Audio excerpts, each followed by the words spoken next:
Of course એક્સપાયરીનો દિવસ છે, result season પણ ચાલી રહી છે અને એ જ અંતર્ગત આપણે મહેન્દ્ર હોલિડેઝના એમડી અને સીઈઓ કવિન્દર સિંહ સાથે વાતચીત કરીશું. પણ એમની સાથે વાતચીત કરીએ પહેલાં તમને ક્વાર્ટર વનના નંબર્સ પર હું એક હેડ્સ અપ આપી દઉં તો કોન્સોલિડેટેડ જે પ્રોફિટ છે એ 30 કરોડથી ઘટીને 18 લાખ પર આવે છે યર ઓન યર બેઝિસ પર.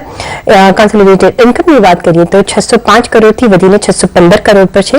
એબિટા પર નજર કરીએ તો 100 કરોડથી ઘટીને 84 કરોડ પર આવી છે અને એબિટા માર્જિનની વાત કરીએ તો 16.5% ઘટીને 13.7% પર યર ઓન યર બેઝિસ પર એબિટા માર્જિન આવતો દેખાઈ રહ્યો છે. વધારે बातचीत करीशू महेंद्र हॉलिडेज एमडी और सीईओ कविंदर सिंह साथ. कविंदर जी, बहुत स्वागत है आपका सीएमटीसी बाजार में. और पहले तो ये हॉलिडेज सब लोग हॉलिडे मना रहे हैं, हॉलिडेज पे जा रहे हैं, होटल्स सब काफी सारे बुक्ड हैं, मुंह मांगे दाम भी मिल रहे हैं. यहाँ आपके नंबर्स में कुछ लेकिन एक रिवर्स देख रहे हैं, क्या रीजंस रहे हैं? थोड़ी डेंटनेस दिख रही है नंबर्स में. हाँ, तो अगर मैं आपको स्टैंड अलोन महिंद्रा हॉलिडेज के इंडिया ऑपरेशंस के नंबर्स के बारे में बात करूं तो 355 करोड़ पे 17% इनकम हमारी ग्रो हुई स्टैंड अलोन लेवल पे इंडिया ऑपरेशंस, जो कि हमारी हाईएस्ट एवर इनकम रही और बहुत ही बेहतरीन परफॉर्मेंस रही. इसमें एक्सक्लूड कर रहा हूं मैं वन ऑफ्स, जो थोड़े करेंसी रिलेटेड वन ऑफ्स हैं. और उसके बाद अगर मैं एबिडा देखूं तो मेरा 101 करोड़ के करीब हमारा एबिडा बढ़ गया, जो कि 19% से बढ़ा ऑन ईयर बेसिस. और हमारा पीबीटी भी 19% से बढ़ के 55 करोड़ पे पहुंचा, जो कि एक बहुत ही बेहतरीन परफॉर्मेंस रही हमारी. अप्रैल में जून में 90% ऑक्यूपेंसी रही हमारी. उसके चलते हमको और ये फायदा मिला कि हमारी रिजॉर्ट इनकम भी 10% बढ़ के आगे बढ़ी, वो भी एक हाईएस्ट एवर रिकॉर्ड बना हमारा. तो ये सारे हमारे हाईएस्ट एवर रिकॉर्ड्स हैं स्टैंड अलोन लेवल पे. उसके चलते हमने स्टैंड अलोन में एक और बहुत अच्छा लैंडमार्क अचीव किया. हमारे 5000 कमरे क्रॉस हो गए टोटल, जो महिंद्रा हॉलिडेज चलाता है, मैनेज करता है, ओन करता है. तो हमारे 5005 कमरे हो गए, 102 रिजॉर्ट हो गए. हमने एक रिजॉर्ट खरीद लिया जयपुर में, एक्विजिशन करके उसको चालू भी कर दिया क्वार्टर वन में. हमने एक गणपति फूले में 250 करोड़ का एक प्रोजेक्ट, जो अगर आप बॉम्बे से गोवा जाएं तो रास्ते में गणपति फूले आता है, वो भी हमने शुरू कर दिया है. तो हमारा 800 करोड़ का कैपेक्स इस समय चल रहा है हमारे पास. हमारा गणपति फूले, जैसे मैंने जयपुर के एक्विजिशन की बात की, हमारा कांदा घाट में 200 करोड़ का इन्वेस्टमेंट चल रहा है. ठियोग एक हिमाचल में जगह है जहां पर 150 करोड़ का इन्वेस्टमेंट चालू हो चुका है. तो पौंडीचेरी में हम एग्जिस्टिंग रिजॉर्ट को बढ़ा रहे हैं, तो उसमें 100 करोड़ का इन्वेस्टमेंट चालू हो चुका है. आसनोरा गोवा में हमारा रिजॉर्ट है, तो उसमें 50 करोड़ का इन्वेस्टमेंट चालू हो चुका है. तो 800 करोड़ का इन्वेस्टमेंट, 750 का, तो ओवरऑल बिग पिक्चर मैं आपको दे रहा हूं जो चल रहा है. और उससे भी बड़ी पिक्चर ये है कि 5000 कमरे जो आज हमारे पास हो गए हैं, उसको हम 10,000 कमरे ले जाना चाहेंगे अगले 7 साल में. जो आपने प्रश्न पूछा कि भाई नंबर्स में थोड़ी सी क्या दिख रहा है, तो मैं आपको ये बताना चाहूंगा कि हमारा हॉलिडे क्लब रिजॉर्ट्स करके एक फिनलैंड बेस्ड सब्सिडरी है, जो कि हम 100% ओन करते हैं. फिनलैंड में इन्फ्लेशन इस समय 7% के करीब है, जो कि फिनलैंड में कभी नहीं देखा गया. कंज्यूमर सेंटिमेंट वीक है. Q1 इस समय उनका लोएस्ट ऑक्यूपेंसी क्वार्टर होता है, क्योंकि कंज्यूमर सेंटिमेंट वीक था, ऑक्यूपेंसी कम रही, लोगों ने पैसा नहीं खर्च किया. उसके चलते हमारी कॉस्ट उतनी की उतनी रही. तो हमको जो हिट आई है वो फिनलैंड के चलते आई है. उसकी वजह से आपको कंसोलिडेटेड नंबर्स में ग्रोथ ज्यादा नहीं दिखी. इनकम में भी और प्रॉफिट भी गिरा कंसोलिडेटेड लेवल पे. तो ये प्रॉब्लम आई हमको फिनलैंड के ऑपरेशन से, जो कि रशिया यूक्रेन वॉर की वजह से बहुत ही हाई इन्फ्लेशन एक्सपीरियंस कर रहा है. बट गुड न्यूज वहां पर भी ये है कि मिड जून से उनका हॉलिडे सीजन चालू हो चुका है और मिड जून से लेके अगस्त एंड तक उनका सीजन चलेगा. तो जुलाई अगस्त सितंबर का क्वार्टर अच्छा आएगा, क्योंकि आप नोटिस करेंगे क्वार्टर 4 जो कि हमारा सीजनल क्वार्टर था अच्छा, उसमें हमने 6.4 मिलियन यूरो का एबिडा जनरेट किया था. तो ये हमारी स्टोरी रही क्वार्टर 1.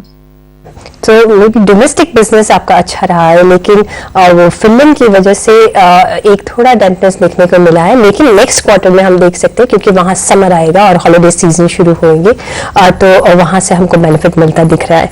लेकिन आपके अगर प्लान्स देखें तो काफ़ी रोबस्ट है। आपने जैसे कहा कि 10,000 रूम ऑक्यूपेंसी आप टारगेट कर रहे हैं नेक्स्ट 7 ईयर्स में, और आपने जैसे कहा कि आप काफ़ी सारे रिसोर्ट्स नए ले रहे हैं और एक्वायर कर रहे हैं।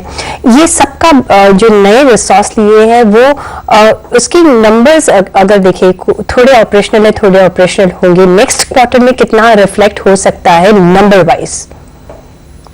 तो जहां तक नंबर का सवाल है, जुलाई अगस्त सितंबर का जो महीना है, नॉर्मली बारिशों की वजह से ऑक्यूपेंसी कम रहती है।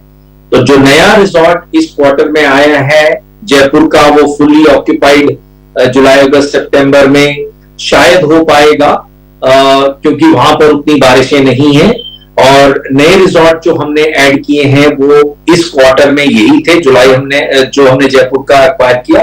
बाकी हमारे रिसोर्ट मार्च के क्वार्टर में आ गए थे और वो अप्रैल में जून में ऑलरेडी चलने लगे हैं। तो हमको 2-3 तरीके से इनकम की ग्रोथ आगे चल के दिखेगी। एक तो मेंबरशिप इनकम की जो ग्रोथ है वो होगी, जो आप देखेंगे, और क्योंकि हमने डेफर्ड रेवेन्यू में 65 करोड़ के करीब करीब डाल दिया, जो ऐसा आपको मालूम है कि हमारा जो इनकम है वो डेफर होती है, और क्योंकि मेंबरशिप की हम पूरी फीस एक ही क्वार्टर में नहीं दिखा सकते हैं, जबकि कॉस्ट हम एक ही क्वार्टर में ले लेते हैं जो हमने उस क्वार्टर में खर्चा करा है। तो 65 करोड़ का जो डेफर्ड इनकम है वो डेफर्ड इनकम में चला गया है, जो कि अब 5,400 करोड़ हो गया है। तो हमारी मेंबरशिप इनकम में आपको बढ़ोतरी दिखेगी, हमारी एनुअल फी इनकम जो है हमारी अच्छी दिखेगी आपको, और हमारी रिजॉर्ट इनकम में हो सकता है कि बहुत ज्यादा बढ़ोतरी आपको इसलिए ना दिखे क्योंकि जुलाई अगस्त सितंबर में हमारी जो ऑक्यूपेंसी है वो अप्रैल में जून से थोड़ी कम होती है, क्योंकि ये सीजन नहीं है इंडिया में। हालांकि फिनलैंड में आपको बढ़ोतरी दिखेगी। तो इंडिया में भी हम जुलाई में इतनी बारिशों के बावजूद 78 से 80% ऑक्यूपेंसी की उम्मीद कर रहे हैं, और अगस्त सितंबर में उससे बेटर ऑक्यूपेंसी आएगी। तो ओवरऑल लेवल पे अगर आप देखें तो जुलाई अगस्त सितंबर की जो परफॉर्मेंस है एट ए कंसोलिडेटेड लेवल, जो आपने क्वार्टर 1 में इस समय कंसोलिडेटेड लेवल देखी, उससे बेहतरीन आगे चल के क्वार्टर 2 में कंसोलिडेटेड लेवल पे जरूर आएगी। एब्सोल्युटली। दूसरा जो आपके बिजनेस में जो दूसरा सिनेरियो काम करता है वो है टाइम शेयरिंग। क्या उसका कुछ बेनिफिट मिल रहा है डोमेस्टिकली और ओवरसीज ग्राउंड पे? तो जो हमारा टाइम शेयर बिजनेस है इंडिया का, उसमें हमारी बहुत ही बेहतरीन बढ़ोतरी हुई। हमारे मेंबर्स की 4,700 मेंबर हमने ऐड करे, और हमारा टोटल मेंबर काउंट 2,86,000 फैमिलीज पे पहुंच गया, जो कि एक बहुत बड़ी बात है, क्योंकि अब हम 3 लाख के आसपास पहुंचने जा रहे हैं अपने मेंबर काउंट को अगर हम देखें। और हमारी जो ग्रोथ थी वो 23% थी ईयर ऑन ईयर लेवल पे। और सबसे अच्छी चीज ये है कि जब मेंबर खुश होते हैं तो अपग्रेड करते हैं अपनी मेंबरशिप को, और इस बार हमारे मेंबर्स ने बहुत आगे आके अपग्रेड किया। 16% अपग्रेड इनकम में बढ़ोतरी हुई इस क्वार्टर में। तो अपग्रेड अच्छे रहे, मेंबरशिप की यूनिट्स बढ़ी 23% से, मेंबरशिप की सेल्स वैल्यू भी 23% से बढ़ी। तो हमारे लिए ये एक बहुत बेहतरीन क्वार्टर था टाइम शेयर के एंगल से। अगर मैं फिनलैंड के टाइम शेयर को देखूं, देखिए फिनलैंड में ऐसा है कि सेकेंड होम की लोगों को बहुत चाहत है, मगर इस समय मॉर्गेज रेट्स और बैंक इंटरेस्ट रेट्स बढ़ चुके हैं इन्फ्लेशन की वजह से, तो लोग अफोर्ड नहीं कर पा रहे हैं सेकेंड होम, और उसकी वजह से वो टाइम शेयर खरीद रहे हैं। तो हमारी टाइम शेयर सेल्स इस बार नहीं गिरी, थोड़ी सी गिरी, ज्यादा नहीं गिरी। हमारी प्रॉब्लम स्पा होटल्स में आई, जहां पर ऑक्यूपेंसी कम थी क्योंकि सीजन नहीं था, और कंज्यूमर सेंटिमेंट थोड़ा पुअर था क्योंकि हाई इन्फ्लेशन था, तो थोड़ा स्पेंड्स लोगों ने कम किए। तो अगर आप टाइम शेयर बिजनेस देखें तो बहुत रोबस्ट बिजनेस है, चाहे रशिया यूक्रेन वॉर हो रही हो, चाहे इन्फ्लेशन हो रहा हो, टाइम शेयर बिजनेस बहुत ही अच्छा हमारा फिनलैंड में चल रहा है, और हमारा इंडिया में भी बहुत बेहतरीन टाइम शेयर बिजनेस चल रहा है। On that note, कविंदर जी, बहुत शुक्रिया आपका हमारे साथ जुड़ने के लिए, and all the very best for next quarter 2। और मे भी अगले क्वार्टर में आप जब मिलेंगे तो अच्छे नंबर्स के साथ हम बातचीत करेंगे। नॉट दैट कि मुख्य नंबर्स खराब है, लेकिन मे भी तभी ओवरसीज के नंबर्स भी आपको सपोर्ट करेंगे। लेकिन बहुत शुक्रिया आपका हमारे साथ जुड़ने के लिए।